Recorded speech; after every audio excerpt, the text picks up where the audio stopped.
देखिए संकेत जी, सुनील जाखड़ जी और हम पुराने मित्र हैं और इनके यहाँ भी मैं गया हूँ। किसानों की समस्याओं को लेके इन्होंने कार्यक्रम किया था, उनकी डिस्ट्रिक्ट में भी गया था, घर पर भी गया हूँ। देखिए मुझे लगता है कि एक मूल बात को समझने की आवश्यकता है। जिस हरित क्रांति की सुनील जी बात कर रहे हैं, उस हरित क्रांति को गए हुए लगभग 50 साल हो गए और उसके बाद किसानों की समस्याएं लगातार बढ़ती गई और किसान की आय घटती गई। अब पिछले 50 साल में जो हरित क्रांति के बाद जो सुधार होने चाहिए थे, वो किसी सरकार ने उन सुधारों को करने की हिम्मत नहीं जुटाई।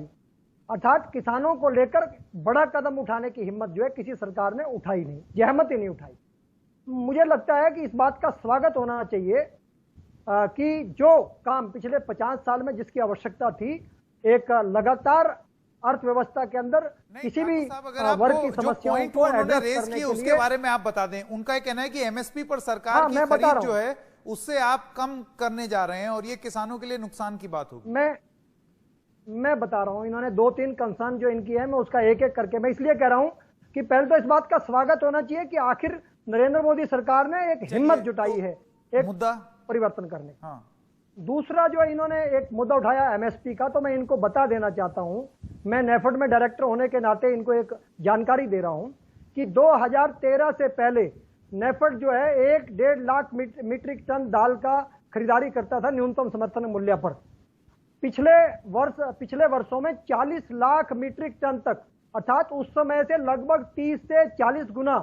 ज्यादा खरीदी इस सरकार के समय में हुई है। अर्थात किसानों को हमने, अगर उस समय और आज का अगर अंतर आप देखेंगे तो बहुत बड़ा अंतर है। तो पूत के पाम पालने में सरकार की मंशा उसके कृत्यों से नजर आती है, जो पिछले 5 वर्ष के अंदर नरेंद्र मोदी सरकार आने के बाद जो खरीद में लगातार बढ़ोतरी हुई है। दूसरी बात, नहीं आगे मैं ये कह रहा हूं, जो पीछे जो हुआ उसी से तो आगे का अंदाजा लगाएंगे आप कैसे तय करेंगे कि पीछे जो हुआ उसी से तो आगे का तय करेंगे। पूत के पाम पालने में का मतलब यही होता है। दूसरा, इन्होंने शांता कुमार जी कमेटी के जो जिक्र किया, मैं इनको बता देना चाहता हूं, शांता कुमार जी कमेटी ने एमएसपी को खत्म करने की बात जो करी थी, तो उसके पीछे जो मंशा थी वो कोई अल्टरनेट लाना चाहते थे। एमएसपी जो खरीदारी होती थी एमएसपी पर, उसमें जो भ्रष्टाचार था, शांता कुमार जी ने उस भ्रष्टाचार को खत्म करके या तो भावांतर जैसी योजना या डीबीटी या कोई अल्टरनेट व्यवस्था जो है किसानों के लिए लाने की बात करी थी, जो उनके उत्पादों का उचित दाम उनको मिल सके और जो आड़ती मंडी के स्तर पर जो मैनिपुलेशन करते थे, उस privatisation of farming, contract farming के जो आरोप लग रहे हैं उस पर आप क्या कहेंगे कि बड़े उद्योगों को आप दे देंगे, छोटा किसान मारा जाएगा? देखिए मुझे बड़ा दुख होता है कि जब मुझे याद है कि जब 300 विशेषज्ञ प्रधानमंत्री जी ने स्वयं जिसमें लीड ली थी, कृषि मंत्री 2-3 दिन तक बैठे थे 300 विशेषज्ञों के साथ, तब कुछ लोग उन बैठकों में जो विशेषज्ञ थे वो ये कहते थे इस बात को कि जो आपने सवाल उठाया उस पर वो ये बात रखते थे कि कृषि जोत छोटी है